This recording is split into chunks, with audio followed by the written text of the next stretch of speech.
Hey guys, today we are gonna be making a pesto dressing that's gonna go on top of our pizza or salads or whatever else that you want. We're gonna be using some amazing from the Neighborhood Harvest. They have the best lettuce and produce and everything. I mean, it's just so amazing. So, Paige, tell us what we're gonna do today to make this pesto dressing. So we're making an easy pesto dressing. So we're gonna start with 1 cup of soaked cashews. The next thing. And how long did you soak them for? I soaked them for a few hours and rinsed them. It is optional, but it'll help you blend it easier.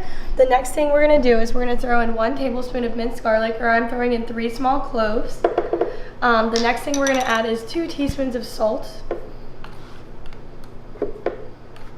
Alrighty, and we're gonna follow it out with 1 ounce of lemon juice.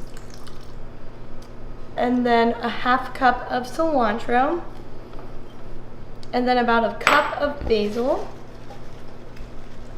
We're gonna do a big cup today. Maybe 2 cups. Stems and all. Alrighty, and we're gonna finish it off with 1/2 cup of olive oil. And then 4 ounces of water. Alright, next step is blending. Alrighty guys, and now that is done. Look at that. Let me just take a little taste. Really good.